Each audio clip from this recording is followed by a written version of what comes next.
వద్దులు బాబాయ్ వద్దు, మా వారు వస్తారు అని చెప్పినా వినకుండా నా పని పట్టేశారు. నా పేరు సురేఖ. నేను వద్దు వద్దు అంటున్నా వినకుండా, మా వారు వస్తారు బాబాయ్ అన్నా పట్టించుకోకుండా, నాతో కావలసినంత తను చెప్పింది వినకుండా పూర్తిగా నా పని పట్టేశారు. నేను ఊహించలేదు ఇలా జరుగుతుంది అని. ఈ వీడియో ఎవరికి వెళ్తూ ఉంటారు. ఒకరోజు మా ఆయన వెళ్ళి వాళ్ళ మేనమామ, అంటే నాకు బాబాయ్ అవుతారు, తను మా ఇంటికి వస్తానని ఫోన్లో మాట్లాడి చెప్పినట్టు మా వారు నాతో చెప్పారు. రేపు ఉదయం కల్లా వస్తా అన్నారు. ఇక ఉదయాన్నే ఆయనను రిసీవ్ చేసుకుని ఇంటికి తీసుకొచ్చారు మా వారు. అతనికి చిన్న యాక్సిడెంట్ అయ్యి హాస్పిటల్కి అని వచ్చారు. ఇక అదే రోజు మేము అందరం కలిసి హాస్పిటల్కి వెళ్ళాము. నేను, మా ఆయన, ఇక బాబాయ్. తను వచ్చినప్పటి నుండి నన్ను అదో విధంగా చూస్తూ ఉన్నాడు. బాబాయ్కి 56 సంవత్సరాలు ఉంటాయి. అప్పుడు అతను చూసే విషయాన్ని నేను గమనించలేదు. అతను కూడా అర్థమయ్యేలా చూడలేదు. కామన్గా ఉన్నాము. అక్కడికి వెళ్ళగానే కాలుకి తగిలిన గాయం వల్ల బెనికినట్టుగా చేశారు. అంతలో నేను వెళ్ళి కింద పడతారేమో అని తనని అలా పట్టుకున్నాను. అప్పుడు తన చేయి నా ఎదకు తగిలింది. ఇక ఒక్కసారిగా నా నరాలు జువ్వుమని లాగాయి. అదేంటి ఇలా అవుతుంది, తన చేయి తగలగానే నరాలు కదలడం ఏంటి అనుకున్నాను. బాబాయ్ మాత్రం నాకు ఏమీ తెలియదు అన్నట్టుగానే ఉన్నారు. ఆ రోజు అది పూర్తి చేసుకొని వెళ్ళాము. కానీ నేను అదే ఆలోచిస్తూ ఉండిపోయాను. నేనేంటి ఇలా ఆలోచిస్తున్నాను అనుకున్నాను. కానీ నాకు అది గుర్తొస్తుంది. అది తలుచుకుంటేనే ఇలా జరిగిందేంటి, నేను ఇంకా తిని తలుచుకుంటూనే ఉన్నాను అని మనసులో అనుకుంటున్నాను. కానీ బాబాయ్ మాత్రం ఎప్పటిలాగే ఏం తెలియనట్టుగానే ఉన్నారు. ముసలోడే కానీ మహానుభావుడే అనుకున్నాను. బాబాయ్ చూస్తే అమాయకంగా కనిపిస్తారు కానీ లోపల చాలా ఉంది అనుకున్నాను. బాబాయ్ చేసే పని అలాగే ఉంది మరి.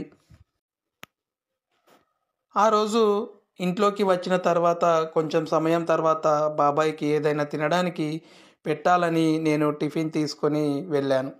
తను బెడ్ మీద పడుకొని ఉన్నారు. నెమ్మదిగా బాబాయ్ని లేపి కూర్చోబెట్టాను. అప్పుడు బాబాయ్ నా భుజం మీద చేయి వేసి మెల్లగా కూర్చున్నారు. ఇక నేను తీసుకెళ్ళిన టిఫిన్ తీసుకొని తిని టాబ్లెట్స్ వేసుకొని పడుకున్నారు. నిద్ర పట్టకపోయినా కళ్ళు మూసుకొని పడుకున్నారు. నేను పెళ్ళికి ముందు కాస్త బొద్దుగా ఉండేదాన్ని, అంటే చబ్బీగా. తర్వాత నేను స్లిమ్గా, నాజుగ్గా తయారయ్యాను. ఎప్పుడు అంటూ ఉంటారు మా వారు, రోజు రోజుకి నీ అందం బాగా పెరిగిపోతుందోయ్ అని. అంతలోనే మధ్యాహ్నమైంది. బాబాయ్కి లంచ్ పెట్టే టైం కూడా అయింది. ఇక లోపలికెళ్ళి బాబాయ్ని లేపడానికి చూశాను. అప్పటికే మెలకువతోనే ఉన్నారు. రండి బాబాయ్, కాస్త తిందురు అన్నాను. ఇక మెల్లగా లేచే ప్రయత్నం చేశారు కానీ తాను లేవలేకపోయారు. తను లేస్తున్నప్పుడు సపోర్ట్గా ఉండమని పిలిచారు. ఇక నేను వెళ్ళి తను చేయి పట్టి నిలబెట్టాను. కానీ నడవాలంటే నడవలేకపోతున్నాడు. నేను దగ్గరికి వెళ్ళి తలతల మెరుస్తూ నా నడుముని అలాగే చూస్తూ ఉండిపోయాడు. ఒక్కసారిగా తలతల మెరుస్తూ నా నడుము తన కళ్ళకి చెక్కుమంటూ తగిలింది. దానిని కన్నార్పకుండా చూస్తూ ఉన్నాడు. దానిపైన నూనె పోస్తే ఎలా మెరుస్తుందో అలాగే మెరిసిపోతూ ఉంది నా నడుము. దానిని ఇక కన్ను తిప్పకుండా చూస్తూ ఉండిపోయాడు.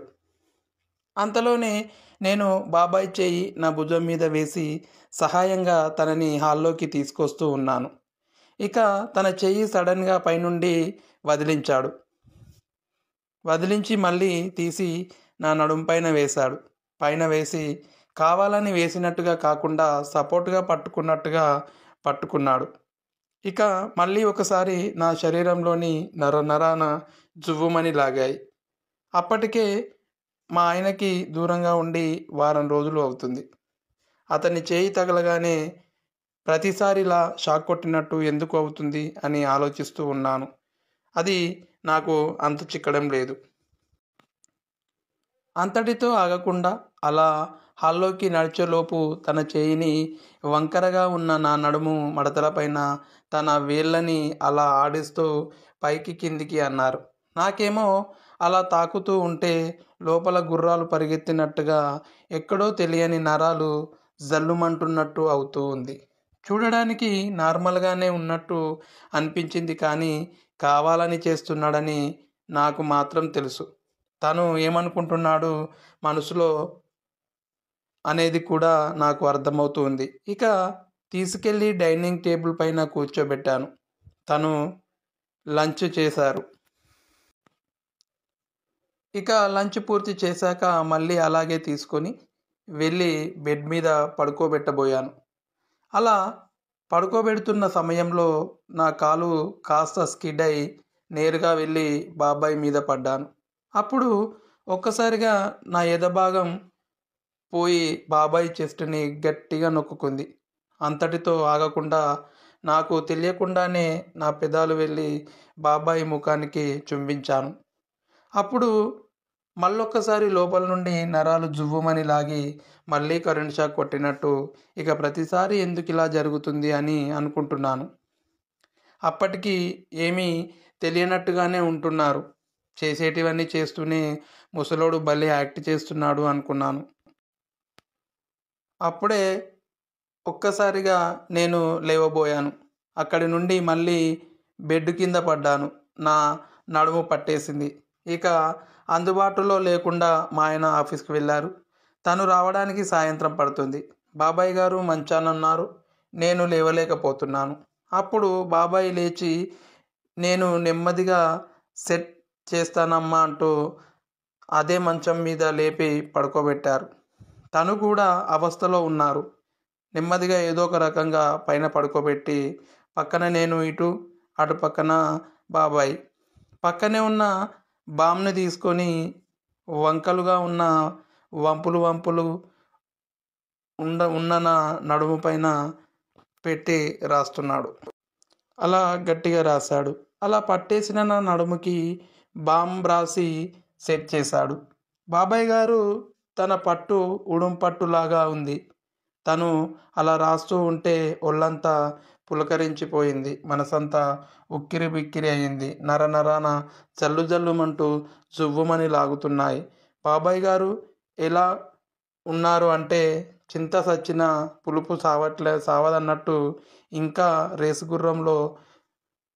రేసు గుర్రాలలాగా ఉరకలు వేస్తూనే ఉన్నారు.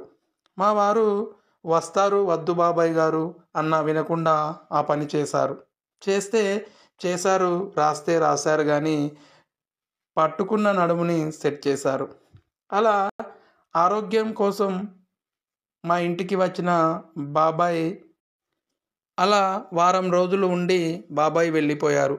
అది ఒక మర్చిపోలేని సంఘటనగా గుర్తుండిపోయింది.